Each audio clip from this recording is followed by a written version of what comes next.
خلاص معلش. بس برضه انت ايه اللي وداك لمستر عماد؟ ما كنت تستنى ميس صدفه لما تيجي وهي تكلمهولك. مفيش وقت. الكابتنالي لو ما جيتليش قبل الساعه 11 مالكش مكان معايا. وانت يعني مستني اخر لحظه وتتكلم؟ اتكلمت كتير، والزفت بتاع شؤون الطلبه قال لي لو جبت لي جواب من الاتحاد هوافق لك على اجازه. جبت له الجواب قال لي لا، الجواب ده مبعوت للمدرسه، لازم جواب يكون مبعوت للاداره. جبت له الجواب قال لي لازم بقى نختمه من وزاره الشباب.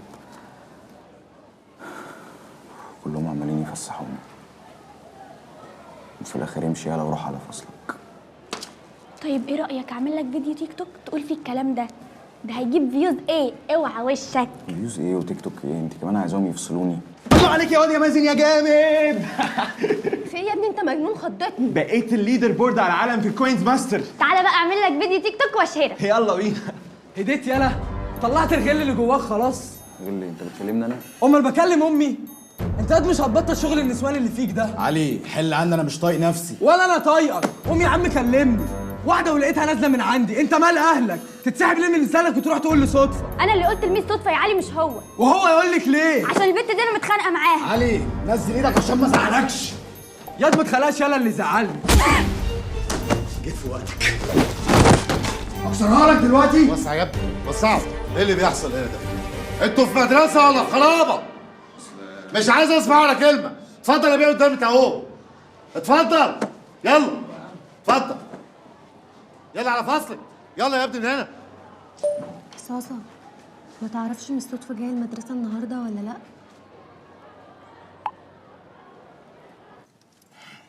انت هتفضل مركز مع الموبايل كده ومنفض لي؟ صدفة استني. جاية المدرسة النهاردة ولا لأ؟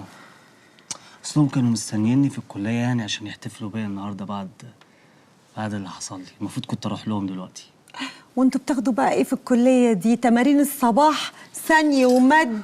هتطلعوا ايه؟ مدرسين ألعاب؟ لا هو ممكن اطلع كوتش. كوتشي؟ ده احنا بعيد قوي. هو كوتش يعني مدرب بس بالايطالي. انت عارف مشكلتك ايه يا صاصة؟ انا بصراحه عندي مشاكل كتيره قوي، يعني شاوريلي على مشكله واحده فيهم. مشكلتك انك باصص تحت رجليك. انت ممكن تعمل بيزنس فيه فلوس كتير قوي. هو انت مش كنت عايز تعمل جيم؟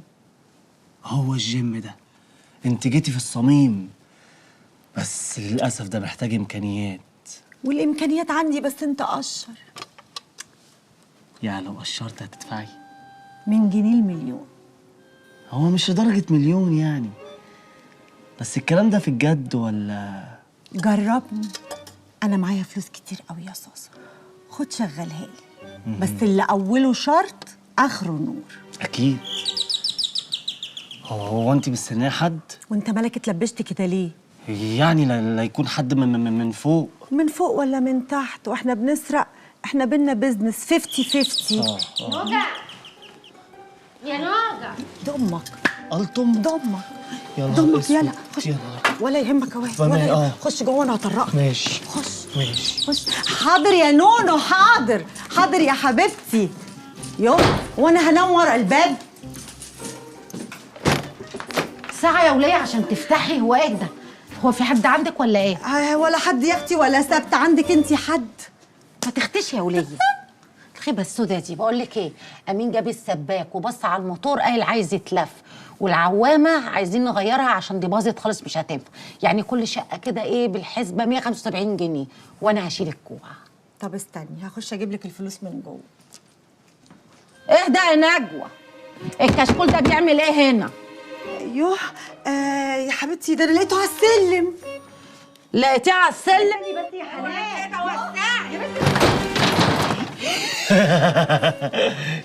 بتعمل هنا ايه يا روح امك؟ تمارين الصباح.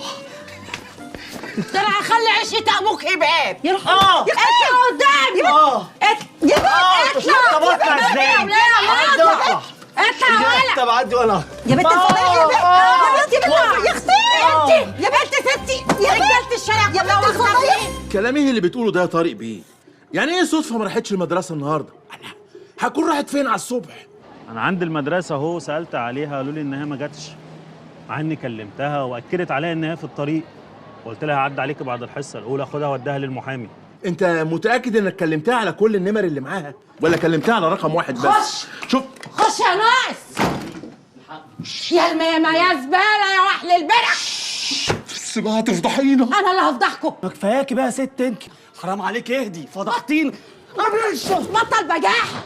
الشبشب واقع. الشبشب الله يخرب بيتك. ده عادي شبشب. انزل هاته. حبيبي الشبشب واقع. خلاص اهدي بس، اهدي شويه اهدي شويه اهدي شويه. ممكن تهدي كده؟ عايزك تخرسي خالص وما تفتحيش بقك لحد ما اخلص المكالمه اللي معايا دي. هو يوم زفت من اوله. على فكره اختك مش لاقيينها. يعني ايه مش لاقيينها؟ راحت فين؟ ما هو انت لما تقفلي بقك خالص انا هعرف وبعد كده ارد عليك. ممكن تسكتي؟ لا مؤاخذه يا طارق بيه، اصلي الخط كان معلق، انا اسف. ولا يهمك يا استاذ امين، اسال عليها وارجع اكلمك، وده وقته. بقول لك يا ابو حسين. يا باشا امسك من الاخر كده، صدفه جوه ولا حد كده موصيك تديني سكه؟ لو ان اختها وانا رسيك على اللي فيها. اختها؟ ماشي، اختها وبنت عمها يا عم. ماشي قول لي.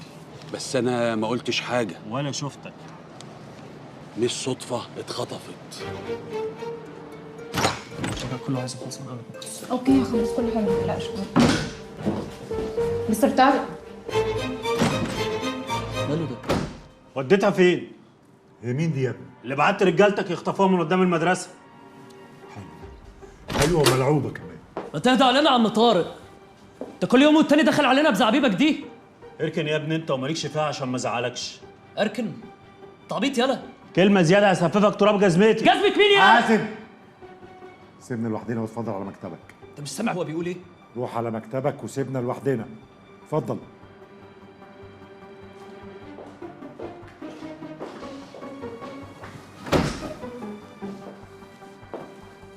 ذمتك مش مكسوف على طولك؟ لما تسيب عمك غرقان في دمه وتجري ورا البت المعتوهه دي؟ حلو قوي، لما انت عارف ان هي معتوهه بترمي بالك عليها ليه؟ ما تسيبها في حالها يا اخي. اسيبها؟ بعد اللي عملته امبارح والله لو اتشقلبت لا هسيبها ولا هرحمها. هتقرب من صدفه انا اللي هقف لك. ولا ما قلتليش دلوقتي هي فين؟ هطلع على الاسم اعمل لك محضر واتهمك فيه ان انت خطفتها. اعمل اللي انت عايزه يا حبيبي، بس ما تنساش بقى وانت بتبلغ تقول لهم ان الست دي تبقى مرات عمي اللي انا ببلغ عنه. تحسيه عليا، انا لو عايز اخطفها كنت خطفتها من زمان. اوكي، اطلع على الاسم اعمل المحضر ونشوف مين اللي خطفها. اتفضل يا حبيبي.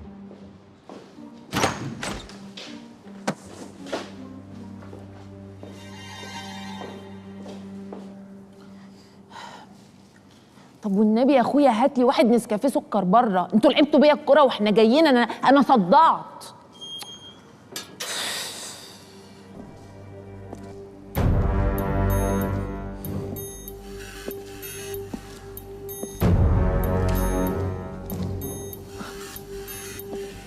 هو انت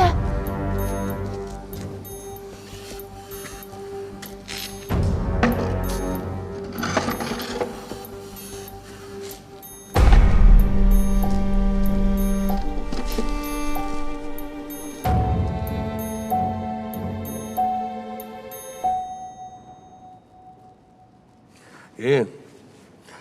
كنت مفكراني مش هعرف اوصل لك ها؟ طب ده انت حتى حبايبك كتير قوي.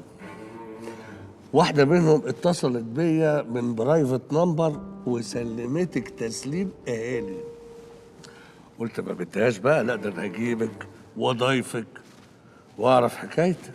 يا خير ما فعلت، والله العظيم يا خير ما فعلت، دي مفاجأة جميلة جميلة جميلة، كل حاجة جميلة.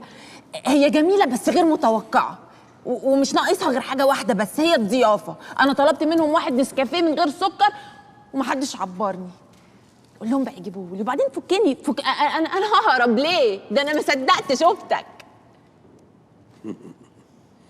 هنا مفيش نسكافيه، في سم فران. سم فران ده ايه؟ ده سم فران حتى ولا ليه لازمه وما بيجيبش نتيجه، هي اللزقه بتجيب من الاخر. ده احنا مره انا وحنان قفشنا فار قد كده ولونه اسود قد الارنب داخل. بس بنت انت وبول الاستعباط دي ولا هتاكل ولا هتشرب معايا. بقول لك ايه؟ سؤال وعايز اسمع اجابته. مالك بيا انا وعيالي؟ بتنخوري ورانا ليه؟ انت بتزعق لي كده ليه؟ بتزعق لي ليه؟ على فكره دي اهانه. وانا هعديها لك عشان انا بحبك، ولو حصل اهانه تاني هعديها برضك، بس هزعل منك. بنت انتي، انا مش عايز استهبال، انا خلقي ضيق. ما انا عارفه. اسماء قالت اسماء مين؟ اسماء ايه؟ اسماء السيد حسن عجيبه. مش فاكرها؟ انت نسيت الاسم ده؟ اسماء اللي جات لك من 30 سنه في الكوافير القديم، فرع السلام للمحجبات اللي كان موجود في شارع فاطمه رشدي في الهرم. جات لك وجوزها لسه ميت، في رجليها عيله عندها 12 سنه. افتكرتها؟ فاكرها ولا الزهايمر مسحها من دماغك؟ ما انت لو نسيت اسماء انا ازعل منك قوي. عشان اسماء بقى ما تتنسيش، دي كانت قمر قمر قمر. كانت بطه بلدي كده، كوكتيل حلويات مضروب في الخلاط، زبده ثروت كده على نجلاء فتحي. ده انت حتى اول ما شفتها عينك زغت عليها وفضلت تور وراها، تور عشان حتى تبصلك. ولما عرفت بقى انها ملهاش في الشمال وان الباب مقفول بالضبه والمفتاح، قلت ما بدهاش اضرب ورقتين، ما حكيت لي على كل حاجه.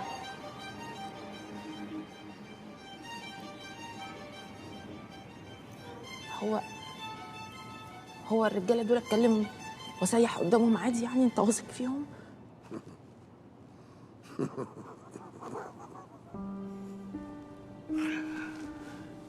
انت فاكره الهبل اللي بتقوليه ده ممكن يأثر فيا؟ انا يا ماما مفيش حاجه في الكون ممكن تفرق معايا.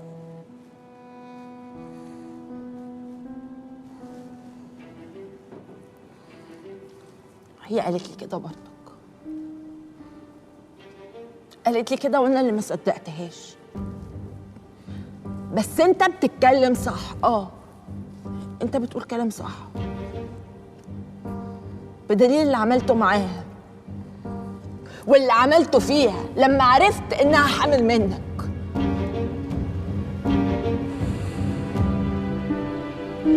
نعم يا حلوه. حامل من مين؟ الكلام ده يا فؤاد، هكون حامل من مين يعني؟ هو انا متجوزه حد غيرك؟ طب اسمعيني بقى عشان الكلام مش هيتعاد. اللي في بطنك ده ينزل وما تشوفش سكنيتك تاني. كل ده علشان خايف من مراتك؟ لو مراتي عرفت حاجه على الموضوع ده يا اسماء، بنتك حنان هترجع لك من المدرسه جثه.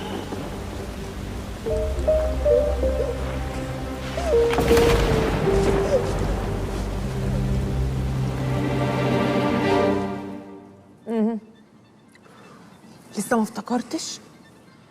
طب انا هديك اماره تانية. انا هوريك الصوره، اكيد لما تشوف الصوره هتفتكر. صوره النونه اللي كانت مع اسماء لما دخلت عليك بيها وقالت لك خد يا فؤاد سمي دي بنتك، وانت قلت لها بنتي مين؟ انا ما اعرفكيش، ورقعتها علقه موت وخدت ورق الجواز وقطعته. بس لما روحت البيت بقى وفكرت، خفت لا تغدر بيك وتفضحك وتروح لمراتك وتحكي لها على كل حاجه. لما رحت لها بقى قلت لها بقول لك ايه يا اسماء، ما تكتبي البت باسم اي حد تاني كده وانا هبقى اجيلك كل شويه وارمي لك شويه فلوس. وطبعا لا جيت ولا عديت ولا اديتها فلوس ولا نيله.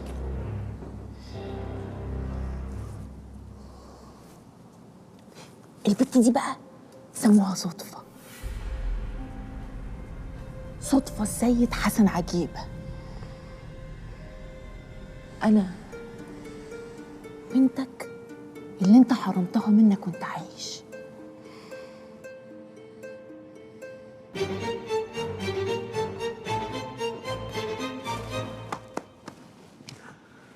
لا حلو قوي. حلو بجد. بتحكي بيرفكتو. وخصوصا ان انا بقى ايه؟ كيف افلام هندي. يعني انا للحظه كده والله ولولا الملامه كان ممكن اصدق ان التخاريف دي حاصله. تخاريف؟ انا بقول تخاريف؟ لا مش تخاريف، اللي انا بقوله مش تخاريف، دي حقائق تاريخيه مثبته. مثبته ازاي؟ يعني اسماء اللي انت صدعتينا بيها دي فين؟ ما تجيبيها لنا كده، خلينا نواجهها. ما كانش يتعز، ما هي اصلها سبقتك فوق. هو انا ما قلتلكش انها ماتت؟ والمواجهه اتاجلت للاخره، بعدين احنا كلنا هنروح له، وانا كنت عايزك تكفر عن ذنوبك قبل ما تطلع لربنا وتقابله عشان يرحمك يا بابا. اسماء ماتت؟ تتكلمي بجد؟ والله ما عرفت الا دلوقتي. طيب يعني اسماء ماتت والورقتين اتقطعوا، نسمي الكلام ده ايه يا كتكوته؟ نصب ولا احتيال؟ انا مش نصابه، بنتك مش نصابه. انا متربيه احسن تربيه، مع ان مش انت اللي مربيني. بس لا، متربيه على الصح والغلط والحلال والحرام وعلى الدين وعلى الاخلاق. ولعلمك بقى، لو انت بقى شايفني نصابه روح النيابه. انا بثق في الحكومه، هم بقى يحققوا ويعملوا DNA ويشوفوا انا نصابه ولا مش نصابه. DNA؟ خيالك حلو، انت موهوبه والله. DNA هي حلوه، بس كان يا ريتك رحت لواحد تاني ينفع تنصبي عليه. هنا السكه سد. بص يا ماما، بصيلي.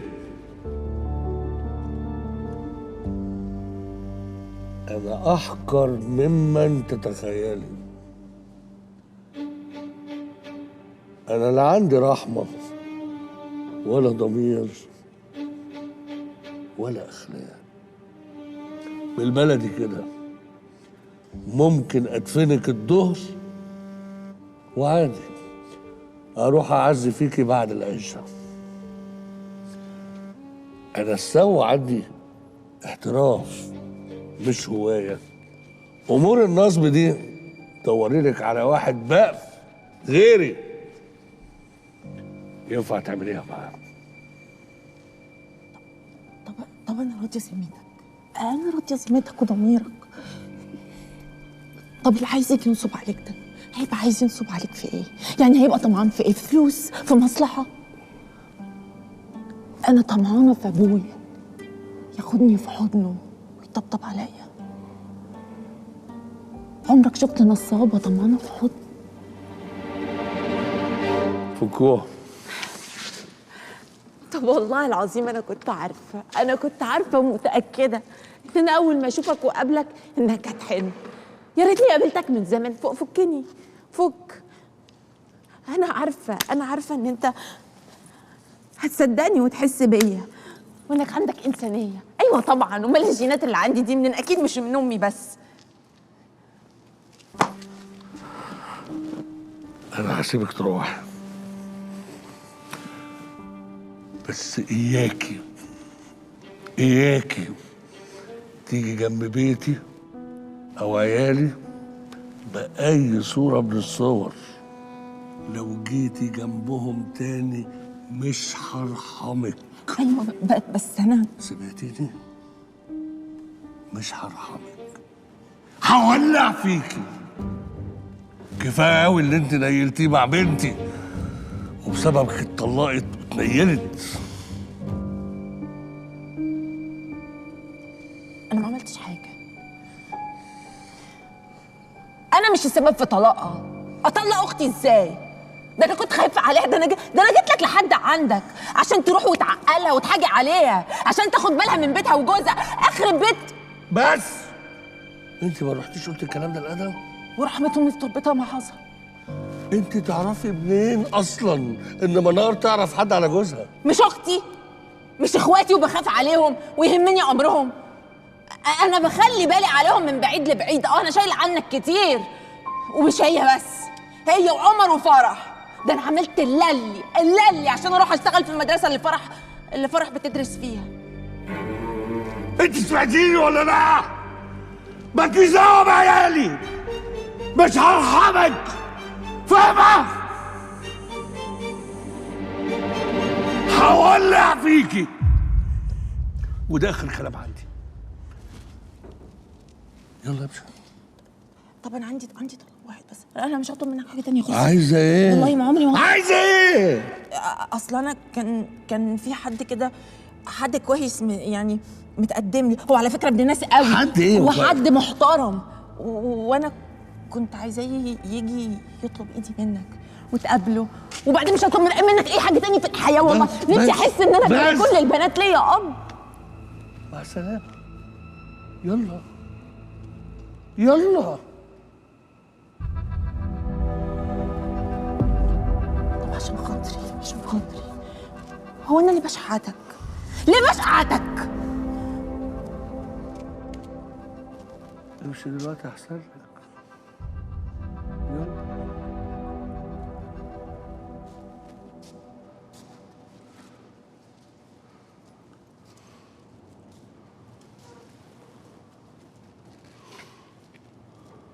طب انا عندي مشكله دلوقتي. الله يخرب بيت امي دي ليله. عايزه ايه؟ ايوه انا ما اعرفش انا جيت هنا ازاي اصلا. مين هيروحني؟ انا اروح ازاي دلوقتي؟ بس حد يوصلها بسرعه. يلا. يعني كنت اروح لوحدي انا؟ يلا.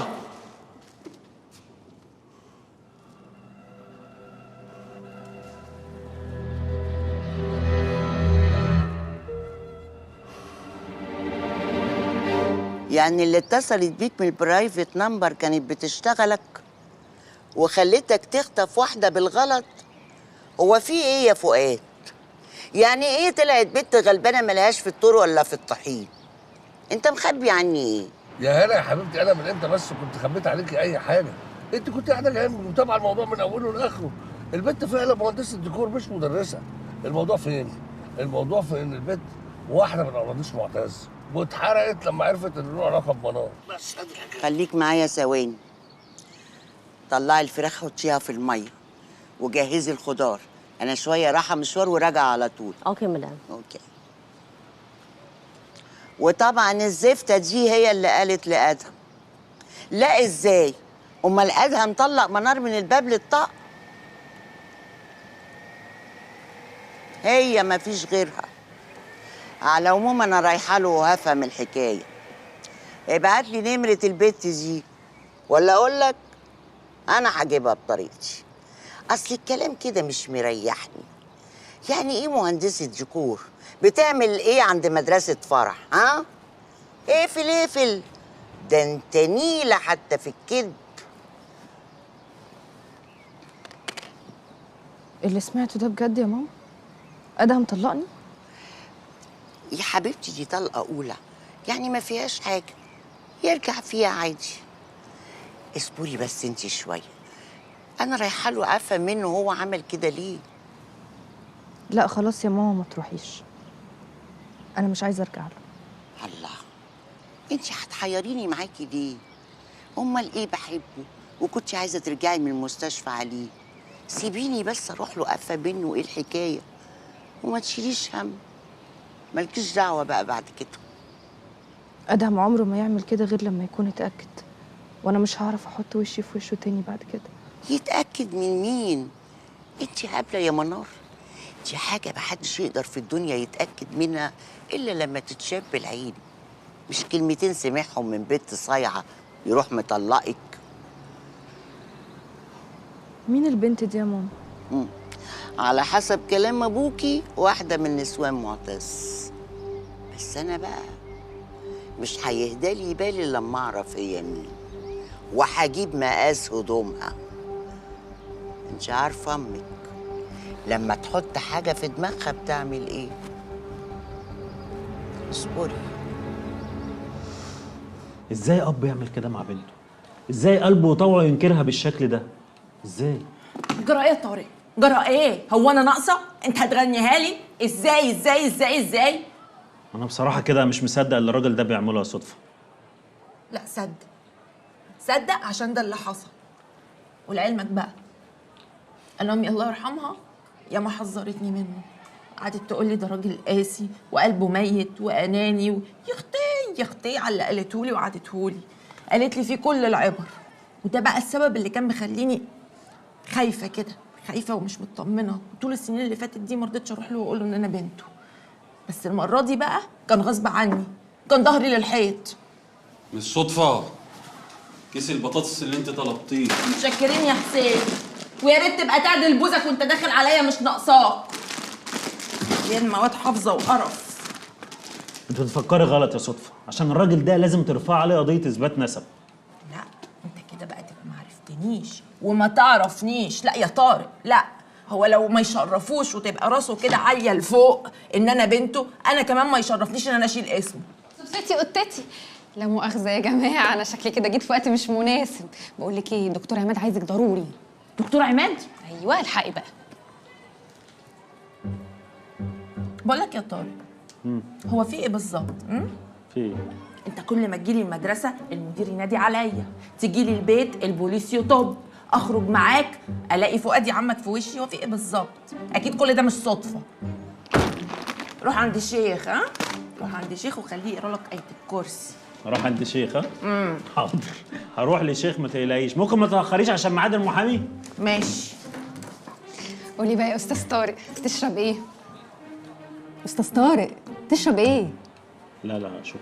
هو ايه ده اللي شكرا؟ لا انت كده بتشتمني. لا ده انت ضيفنا ما يصحش. وما انت فاكر يعني ان انا هتعب في حاجه واروح الكافتيريا واجيب لك؟ ده انا كفه شاي عندي هنا، الكاتل والشاي والسكر، ولو ان انت مش محتاج سكر يعني. ها شاي ولا قهوه ولا نبعت نجيب شربات؟ متشكر.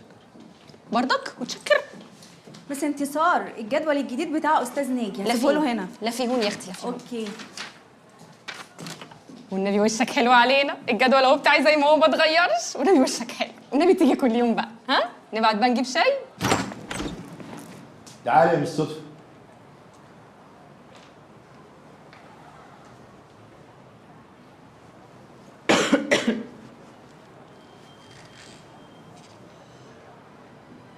انتي بقى صدفه؟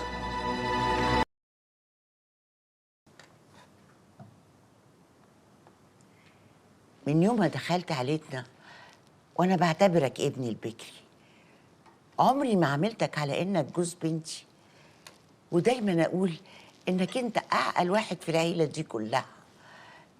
طب تعرف انا وافقت عليك ليه لما جيت اتقدمت المنار؟ عشان كنت عايزاه لها حد عاقل رزين كده في نفسه، بيوزن الكلمه قبل ما بتطلع من بقه، حد كده زي ما بيقولوا اهل زمان حكيم. بس للاسف انت خيبت ظني فيك، طلعت اهبل وبتصدق اي كلام يتقالك. ازاي يا استاذ يا دكتور يا عاقل تصدق كلام واحده صايعه او واتيفر؟ مين قالك ايه عن مراتك؟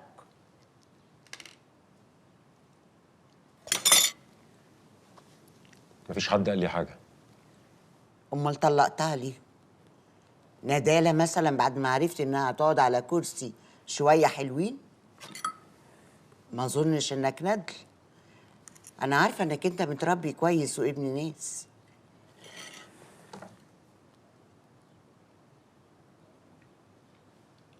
اتفضلي. ايه ده؟ افتحي وانت تعرفي. ايه الستوري اللي انت منزله ده يا معتز؟ شيله لو سمحت. يا حبيبتي دي مراتي، هي اللي منزلاها عندها وعامله لي منشن. مراتك بقى مرات عمك ماليش فيه، شيل الصوره. انا مش طايقه منظرها وهي حضناك كده. ايه ده؟ ايه ده يا ادم؟ ايه اللي انت بتسمعهولي ده؟ انت عارف معتز ده مين؟ ده صاحب باباها، مربيها وبتهزر معاه. خيالك المريض بقى يقولك ان الكلام ده خيانه. لا لا لا، لا يا ادم، انا كده ازعل منك. اتفرجي بقى كمان على الفيديو ده.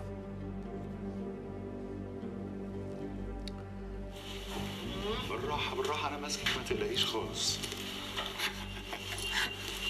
You're gonna love this. أيوة معاك. أيوة. طب ممكن اشوف؟ استني ما تبصيش. واو. أيوة بالراحة جدا. وبعدين بالراحه بس، خلاص قربنا. تعالي ايوه، ادي الكرسي. وصلنا؟ ايوه وصلنا. واحدة. يس. ممكن اشوف؟ جاهزه؟ يلا. واو الله، المود اللذيذ ده يا ميزو بجد. ثانك يو. حلوة قوي. هابي فالنتاينز بيبي. هابي فالنتاينز تو يو تو. تعالي بقى نتصور مع بعض. ماشي، بس ممكن كفاية تصوير؟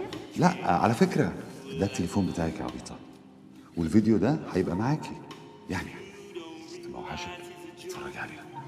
يلا. هابي فالنتاينز. ثانك يو. كفاية تصوير. لا وانت زي القمر كده. بقول لك ايه، انت تاخدي الفيديو ده وتوريه لنطع جوزك، يمكن يحس على دمه ويعمل لك حاجه حلوه كده. لا ما تقلقش، جوزي ملوش في الكلام ده. اخره كده دبدوب بوست على الفيسبوك. عبيط عبيط عبيط. طب هات التليفون بقى، هات. معك حق، بس انت كمان لازم تلوم نفسك، ما تحملهاش هي كل الغلط لوحدها. ثانية واحدة بس أرد على التليفون عشان مستنية في حاجة مهمة.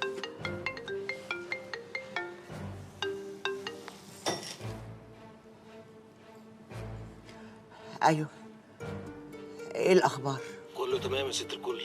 لسه منزلها حالا قدام المدرسة وكلمتك على طول زي ما أمرتيني. طب اديني شوية كده وهكلمك. عايز أعرف كل حاجة بالتفصيل كأني كنت موجودة معاك.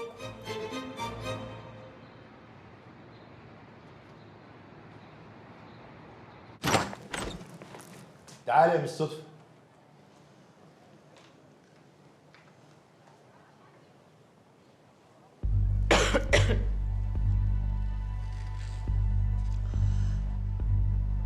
انتي بقى صدفة؟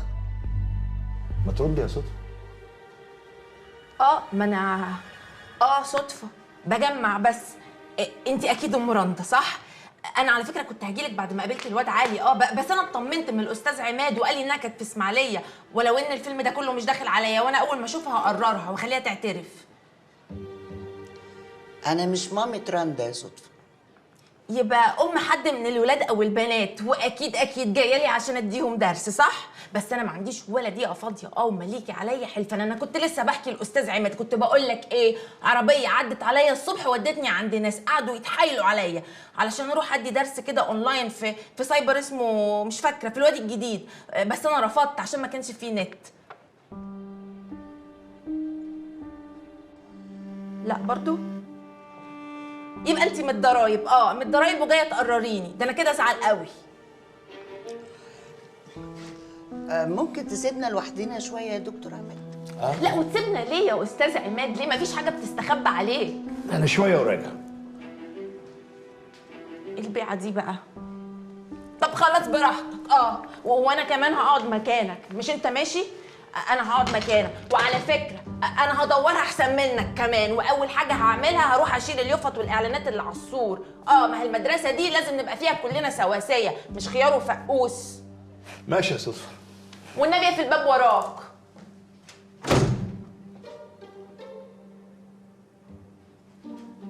اهلا وسهلا بحضرتك.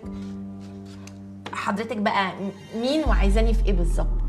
بلاش استعباط، انت عارفاني كويس ومتابعاني ومتابعه اولادي، واعترفتي بكده لفؤاد. فؤاد؟ مين فؤاد؟ فؤاد مهران. انا سمعت الاسم ده قبل كده. فؤاد مهران ده كوافير. هو وحش وبيبوظ الشعر، ما انصحكيش تروحي له. في واحد تاني اسمه رضوان الاسمراني في شارع العشرين في فيصل، ده شاطر جدا، ده بقى بيحني ويصبغ ويعمل تاتو حواجب ومانيكير وباديكير وكل حاجه انت نفسك فيها وبربع الثمن. مامتك اتجوزت فؤاد امتى؟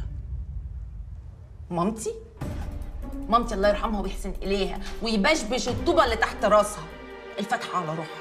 بسم الله الرحمن الرحيم. امك اتجوزت فؤاد امتى؟ وهي امي هتعرف فؤاد ده منين؟ انت مش عايزه تتكلمي ليه؟ ما تقولي اللي قلتيه قدامه. ولا انت بتشتغليه وعايزه تطلعي باي مصلحه؟ لا ثانيه واحده، هو قال لك ان انا قلت له حاجه؟ قال لي بأمارة ان امك اسمها اسماء. طب ده فال حلو، والله العظيم فال حلو. معنى كده ان ضميره صحي وقلبه لان، وانه دلوقتي انه ايه يا روح امك؟ اسمعي يا بت انت، الكلام اللي انت قلتيه له ده ما تقوليهوش تاني. عارفه لو وصلني انك فكرتي فيه بينك وبين نفسك، اقسم بالله لقطع لسانك قبل ما ينطق. على فكره بقى ده تجاوز. هو في ايه؟ هو انا النهارده كل شويه حد ياخدني غسيل ومكوى؟ طب انا ما بتهددش. انا ما بتهددش. ولعلمك بقى انا لو رحت رفعت قضيه هكسبها وهطلع بنته شافعي مالك ابو حنيفه. فاكره الناس اللي خطفوكي من قدام المدرسه؟ المره الجايه مش هيخطفوكي. امال هيعملوا ايه؟ هيقتلوكي. هو قال لي كده بس انا ما صدقتوش ومش هصدقه لا، لان مفيش اب يقتل ضناه. لكن انت حسبي الله ونعم الوكيل فيكي، حسبي الله يطلع منك اي حاجه. عموما اطمني، اللي سكتت السنين اللي فاتت دي كلها هتسكت السنين اللي جايه عادي. هعمل ايه يعني؟ انا بس كان نفسي عريسي يروح يطلبني منه زي بقيه البنات، وكنت متعشمه فيكي تقفي جنبي في الكوشه مكان امي الله يرحمها. لكن طلعتي مرات اب بحق وحقيقي. كان نفسي حتى اخواتي يبقوا حواليا، بس طالما كلكم مش عايزيني انا كمان مش عايزه. خلاص خلصت روحك. ده مش بمزاجك، ده غصب عنك. خلاص طالما غصب عني بقى، انا اعتقد ان المقابله انتهت. انا لازم ارجع لخطيبي عريسي اللي انا سايباه في اوضه المدرسين. عن اذنك. عندكوا تربه ولا تلحقي تشتري واحده تدفني فيها؟ ما كفايه تهديد يا مدام. لعلمك انا حقي وحق ام الله يرحمها عند ربنا. واللي عند ربنا ما بيروحش.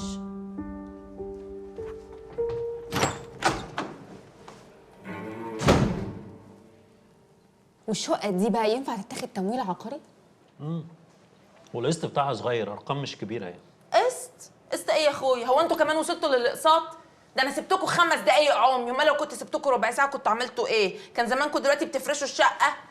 يا صدفه في ايه؟ انتصار، في ناس عايزينك هناك. ناس مين؟ معرفش. مدام هدى كانت بتسال عليكي، شكلها كده بتسال على فلوس الجمعيه. الجمعيه؟ يا لهوي عندي جمعيه. مالك انت كمان يا حبيبي؟ في ايه؟ قاعد وبتشرب معاها الشاي وقاعد ور. هو في ايه بالظبط؟ انت بتغيري ولا ايه؟ ماسخ وما فيهوش سكر. ولعلمك بقى الغيره دي احساس طبيعي بين البني ادمين. ايه يعني؟ في ايه؟ ولا انت ما عندكش احساس؟ لا بحس وبغير عليكي. ايوه كده، فكرتك يعني من الرجاله اياهم دول. هو انا عشان لطيف وشيك وذوق معاكي فكان بقى من العيال الاوبن مايندد وكده. اوبن ايه؟ اتمنظر لي بقى كل شويه بالكلمتين الانجليزي اللي انت حافظهم لي، ما كانوش حصتين عمري خدتهم في حياتك كلها. بحبك.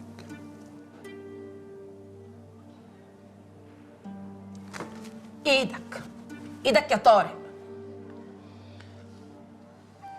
حبني حبني براحتك يعني، لكن تمسك ايدي لا. بتاع ايه؟ احنا في مدرسه، والمدرسه دي مكان مقدس. وبعدين حتى لو احنا مش في مدرسه، احنا مش مخطوبين رسمي. وفي الراحه وفي الجاي عماله اقول خطيبي خطيبي خطيبي، بقى شكلي زباله لما لابسه يعني دبله في ايدي، ولا حلق في وداني، ولا اسوره في ايدي. هو احنا فيها دلوقتي، ونعمل كده دلوقتي حالا. بس انت المشكله انك في نظر القانون متجوزه جلال الحسين. معلش نسيت الشنطه بتاعتي عشان فيها فلوس الجمعيه وكتبي كمان.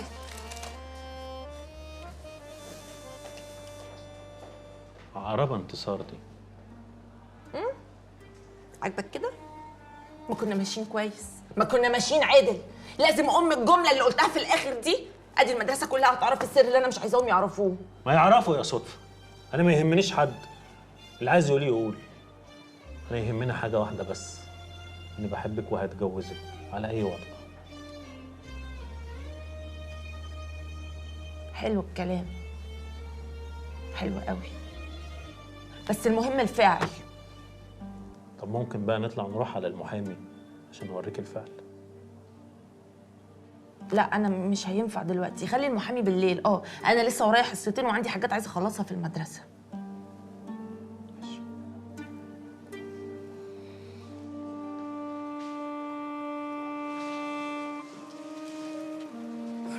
يلا على فصلك. مستر ناجي، خير يا نصر؟ مش صدفه طلعت متجوزه واحد اسمه جلال الحسيني. معقولة؟ متجوزة؟ ايوه. امال مخبية ليه؟ شوف انت بقى، ربنا يقدرني على فعل الخير. فين فرح يا بنات؟ فرح ما جاتش النهارده يا ميس. ما جاتش. طب يلا. بالصدفة طلعت متجوزة واحد اسمه جلال الحسيني. معقول؟ بقول لكم يا بنات، ايه في ايه؟ انا سمعت مستر ناجي وهو بيقول ان ميس صدفه متجوزه واحد اسمه جلال الحسيني. معقوله؟ هي ميس صدفه متجوزه اصلا؟ معرفش، ده اللي انا سمعته. طب وفيها ايه لما تتجوز؟ هي حرة في حياتها على فكرة. أنا طالعة الفصل. مالها دي؟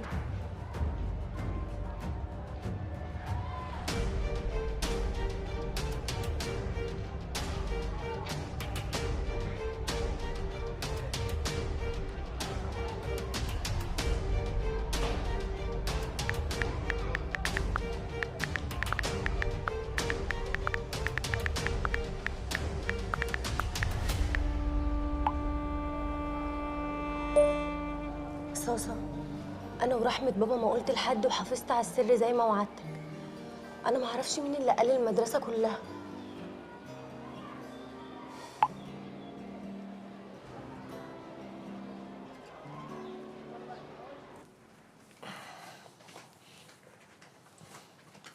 هي ماما فين؟ عايزة في ايه؟ هي مش مهزقاك وضرباك بالشبشب؟ ما انت يا معلم وقفت ساكت تتفرج عليا، ما هنش عليك تدافع عني بكلمه. ادافع عنك ازاي وانت غلطان والغلط راكبك؟ وبعدين تعالى هنا، انت كنت قاعد بتهبب ايه عند الوليه اللي تحت؟ ما انا قلت لكم كانت بتعرض عليا مشروع. مشروع؟ مشروع. كانت عايزه تفتح لي صاله جيم. اقعد واسمع منها ولا نفض؟ لا تنفض. يالا يا عبيط، الشويه اللي بتعملهم عليك الوليه دي اسمهم جر رجل. جر رجل لايه؟ هو انا عبيط برياله؟ هتجوز واحده زي دي؟ اديك قلتها، وهي كمان مش برياله عشان تديك فلوس كده لله في لله. اكيد وراها غرض، والغرض الجواز. انت على اساس ان انا عبيط بقى، ولا هتشربني حاجه اصفره وتمضيني على عقد الجواز عمياني زي اللي حصل لصدفه؟ والنبي يا استاذه ما تفكرنيش بالجوازه دي، انا خلقي منها بقى هنا، وكفايه اللي عملته فينا النهارده الصبح. هي مش كلمت اختها وطمنتها؟ كلمتها، بس انا مش مقتنع بحكايه الناس اللي عايزينها تدي دروس في سنتر دي. المهم انها في المدرسه وموضوع جوازها اتسيح له والناس كلها عرفت. حلو، يبقى المفروض بقى ترضى بنصيبها وتروح تعيش مع الراجل المحترم اللي شاريها. طب وبالنسبه لطارق؟ هتبقى مرات عمه، وهو هيقول لها يا طنط. طنط؟ طب روح افتح الباب شوف مين.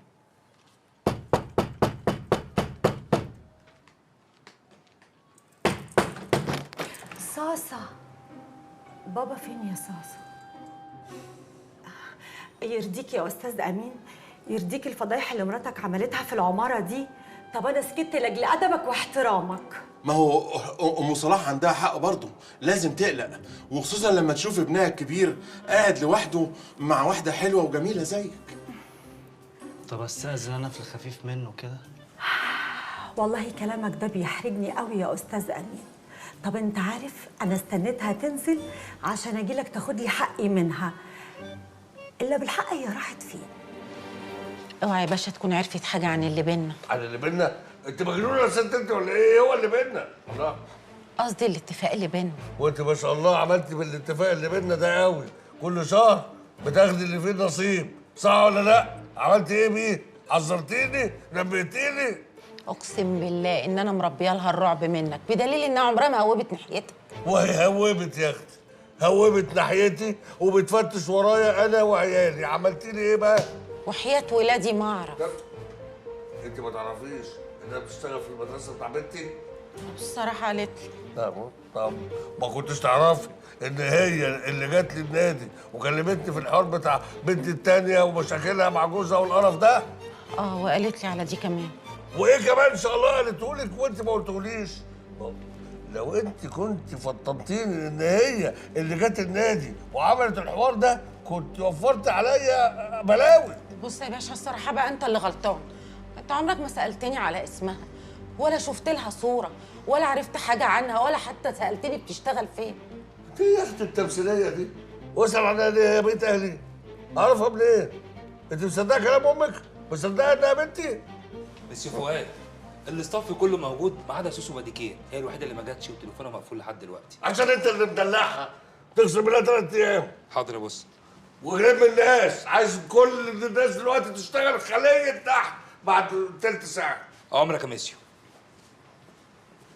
يا باشا ما يصحش الكلام اللي حضرتك بتقوله ده. انا امي ست كويسه، انت كده بتعيب فيها الله يرحمه. انا امي من بعد موت ابويا ما اتجوزتش غيرك على فكره. امك الله يرحمها ويحسن اليها كدابه، وانت ما شاء الله بنت حلال بصفي وخدت منها الصفه دي. ومش هنقعد بقى نلت ونعجن في البقين دول. لاخر مره بقول لك انا ما اتجوزتش امك، والبنت دي مش بنتي. اسمعي، انا النوبيه دي ما رضيتش اقسى عليها ومشيتها بمزاجي خلاص، بس قسما عظما لو عرفت ان ليها دخل بموضوع طلاق بنتي لا هفرمها. يا باشا انا اختي طيبه وعمرها ما كانت خربت بيوت ولا مؤذيه. انا بقى مؤذي وابن مؤذيه، ما تخنقونيش اكتر من كده. اتفضلي اهو انا كده ايه في السليم اهو. اتفضلي. لا مؤاخذه كده انا عملت مصر اهو. يلا توكلي على الله وخدي معاكي اكل العيانين. دي حاجه بسيطه ومش قد المقام.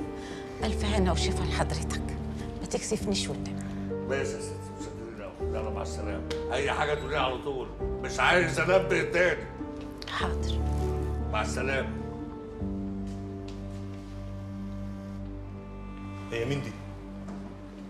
انت مالك؟ هو كل حاجه انا مالي؟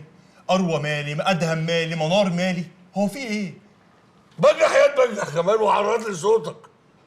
ما انت خلاص الجعوره بقت عجباك. بقول لك يا بابا، ولا بجح ولا ما بجحش، انا جاي اعرفك ان في ميعاد في بيت اروى يوم الخميس، هتيجي معايا ولا اخد ماما معايا ونروح لوحدنا؟ تصدق بالله انت ما عندكش دم. يعني اختك في احداث مأساويه زي اللي فيها وطلاق وخراب بيوت وقعدت على كرسي، وانت هتروح تعمل لي شهر عسل مثلا؟ هو مين قال لي انا عايز اعمل شهر عسل ولا عايز اتجوز اصلا؟ احنا بس نروح نتقدم لها والعائلات تتعرف على بعض. مفيش عائلات ومفيش حد هيتعرف على دينا، وما تغشنيش بقى اروى دي بالذات لا، وما تسالنيش عن السبب. ايه ده؟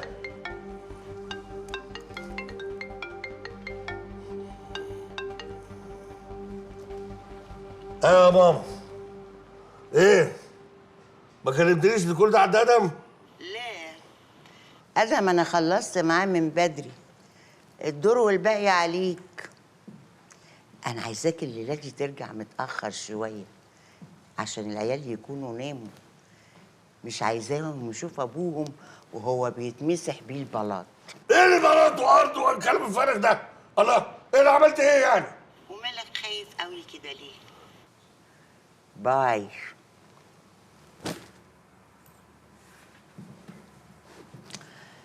عاملة ايه يا حبيبتي؟ الحمد لله يا ماما. قولي لي يا بنتي، انت طالعة خايبة لمين؟ أكيد مش ليا، عشان لو طالعة لي كنت نضفتي موبايلك أول بأول. لا مش فاهمة قصدك، بتتكلمي عن ايه؟ أدهم هاك موبايلك يا حلوة، وشاف وقرا كل اللي على الواتساب بتاعك. حد يعمل في نفسه كده يا حبيبتي؟ هو انت خايبة للدرجة دي؟ امال انت ليه تخترعوا لي ايه؟ وبعدين انا عايزه افهم، انت سايبه فيديو الفالنتين عندك ليه؟ ها؟ يلا، هقول ايه؟ اللي حصل حصل.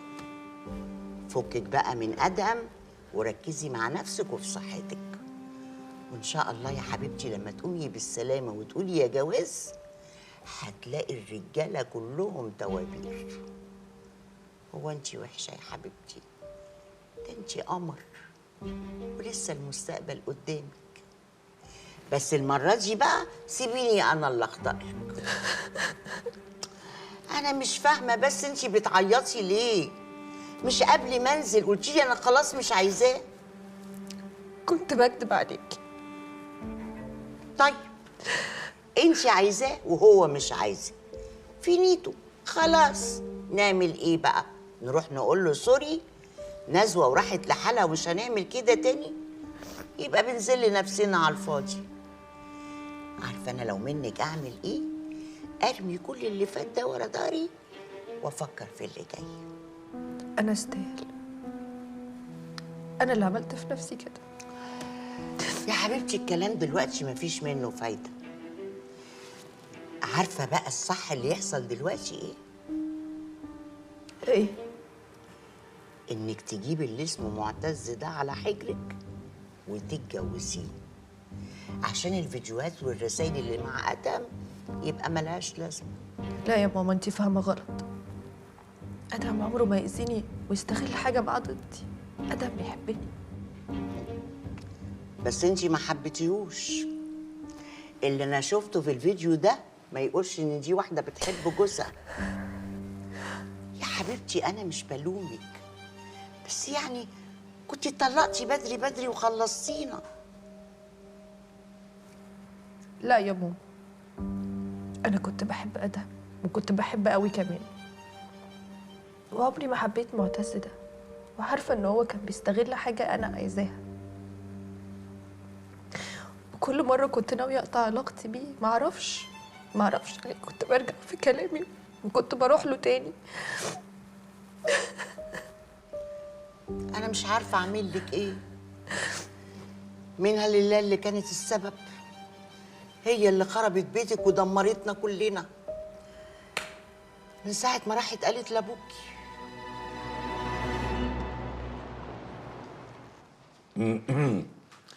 على فكرة صدفة، موضوع جوازك من جلال ده موضوع بسيط جدا وممكن يتحل كده. لا طالما كده يبقى قول يا مترو سمعني احلى كلام، وانا كل اذان المصغيه. صاغية صدفة، اسمها صاغية. مصغيه على فكره، صاغيه ده خطا لغوي شائع، خد مني وما تراجعش. لعلمك انا كنت بدي دروس عربي وجغرافيا. طب عاصمه الصين ايه؟ الصينية مش وقت مسابقات دلوقتي يا صدفة. اتفضل يا مصطفى بيه. احنا هنرفع قضية خلع. خلع ايه يا مصطفى بيه؟ خلع ايه؟ انت عايز كده تقول ان الراجل النصاب الحورتجي ده اتجوزها بعقد سليم؟ ازاي يعني؟ طب ما هو العقد سليم فعلا ومتسجل في المحكمة يا طارق بيه، وانا جبت صورة منه كمان. ولو دخلتوا على مصلحة الأحوال المدنية هتلاقوا عقد مميكن. العقد ده يا جماعة مستحيل يبقى مزور. يعني ايه مستحيل يبقى لا مزور، وانا الراجل ده ما اتجوزتوش. يا جماعه فهموني، حتى ما لمسنيش. الجواز شيء واللمس حاجة تانية، ما تزعلش مني يا طارق بيه. احنا قدامنا اوراق رسمية يا مدام صدفة. إيه؟ لا رد انت بقى يا طارق، ده بيقول لي يا مدام. معلش في ايه يا مصطفى بيه؟ مدام ايه؟ لانها في عرف القانون متزوجة. انا اسف يعني. يبقى الحل الاسرع والاكيد اننا نرفع قضيه خلع. طيب انا ممكن ارفع لك قضيه طلاق للضرر، وكمان بس دي هتاخد وقت طويل، وكمان ممكن اقرفهولك بالنفقه والمتعه والمؤخر واخليه يكره اليوم اللي جوزك فيه. لا كده كتير. لا طارق بيقول لي اتجوزك. فين المصحف؟ هو المكتب ده ما فيهوش مصحف؟ المصحف في الدرج عندك. اللي ما بيفتحش ده اهو. طب والمصحف ده على عيني وكتاب ربنا. ان شاء الله يا رب، ان شاء الله يا رب يجي لي شلال الرعاش، ان شاء الله اتجنن واتعمي. ان شاء الله يا رب تشوفني في الاشارات كده زي الهبله. بعد الشر عليك يا صوفيا. تسلمني والله العظيم 3. انا لا اتجوزت الراجل ده ولا رحت له البيت ولا خدت منه فلوس ولا ايه هبد من اللي بيهبده ده. الله، امال الورق اللي مضاك وبصمك عليه ده ايه؟ ما هو ده السؤال اللي انا خلاص زهقت من اجابته. ما اعرفش. تحب اقولها لك بالانجليزي؟ I don't know. حلوه كده بتاع الانجليزي. وبالفرنساوي جي سي ني با. انت عارف ان انا كنت بدي دروس لغات الابتدائي. انت شاطره قوي يا صدفه. بس بقى يا طارق بقى بجد، لا انا بتكلم بجد دلوقتي، ركزوا معايا. عشان الكلام ده اخر مره هقوله. انا الراجل ده مفيش بيني وبينه لا ورق ولا اقلام. انا يا دوبك شفته اليوم بتاع الحفله لما ركبت معاه العربيه ولما رحنا له مع بعض. غير كده لا. ثانيه واحده. ايه انا افتكرت حاجه. ايه افتكرت ايه؟ لا سيبوني اركز عشان انا ثانيه واحده بس بركز. ايه ده؟ بقول لكم ايه، بس انا عايزه يعني فنجان قهوه كده بوش بن محوج او عصير عشان ضغطي وطي. الاثنين هتلاقي قهوه وعصير. حاضر. لا خلاص افتكرت. ايه؟ الراجل ده يومها سالني سؤال. وانت بقى تعرفي الولاد الحلوين دول منين؟ تلاميذي. انا بلا فخر بس مربيه اجيال. انا بدرس تاريخ روماني وبيزنطي واسلامي. مدرسه يعني. وبتقبضي كام بقى على كده؟ لا على فكره مش كل حاجه الفلوس. في ايه اسمها ايه، في رساله تربويه. يعني بتشتغلي ببلاش ها؟ في حد بيشتغل ببلاش اليومين دول؟ لا طبعا. انا باخد 3225 وفي شهر 6 هيزودوني 75 جنيه في شهر 7. طب ايه رايك بقى في اللي شغالك معاه يديكي 20,000 جنيه في الشهر؟ 20,000 جنيه؟ ده كتير قوي. انت حرامي ولا ايه؟ ده حتى الفلوس الكتير بتبوظ. تعالى شوف العيال المواكيس بيعملوا ايه. 10,000 جنيه كفايه. خلاص 10,000 جنيه. اوعي ايدك بقى ثانيه واحده كده. خدي بقى امضي على الابلكيشن ده. اكتبي اسمك ثلاثي هنا وامضي جنبه على كل ورقه. يلا. عشان ما اعرف الاول هتشغلني ايه. هشغلك ايه؟ مش انت مدرسه؟ هشغلك مدرسه. اوعي. مناخيرك عايزه مالها تيجي على مناخيرك؟ مناخيرك. طب بعدين بس امضي الاول. يلا عشان تشتغلي. اشتغلي مدرسه. يلا. مدرس؟ ايه ده انت عندك مدارس؟ عندي مدارس كتير. يلا امضي بقى. يلا. فين؟ امضي الاول وحاولي. لا قولي الاول المدرسه فين؟ عندي 4 مدارس. 4؟ ايوه. يلا امضي يا انا معدتي حاسه انه يلا امضي. امضي يلا. الله يخرب بيت ايه القرف ده؟ اوعي هجيب ورق منين تاني دلوقتي؟ جوانتي. اوعي قومي انزلي. انزل اروح. انت مش قلتلي انت هتروحني؟ لا خلاص غيرت رايي. يلا انزلي. اجيب ميكروباص من هنا دلوقتي. بلا ميكروباص بلا قرف. يلا وافرض انا دلوقتي حد خطف. طب خلاص اقعدي. روحني بقى. انت روح. اقعدي. معنى كده انك رجعت على الورق اللي كان معاه وبوظته له قبل ما تمضي؟ الورق باظ والله العظيم ما كان قصدي. اصل انا معدتي كده قلبت فجأة واللي جرالي ما جراش لحد والله. كان زماني دلوقتي مضيت وطلعت بالشغلانه. شغلانتي يا صدفه؟ شغلانتي؟ انت مصدقه الراجل النصاب ده اللي عنده مدارس؟ امال ايه يعني بيشتغلني؟ طبعا بيشتغلك. وبيشتغلني ليه ان شاء الله؟ عشان راجل حورتجي. وهيستفيد ايه لما يحور عليا ويعرفني منين؟ ايوه، ما هو ده السؤال. ده السؤال اللي بندور له على اجابه. الراجل ده عايز منك ايه؟ وبيعمل معاه كده ليه؟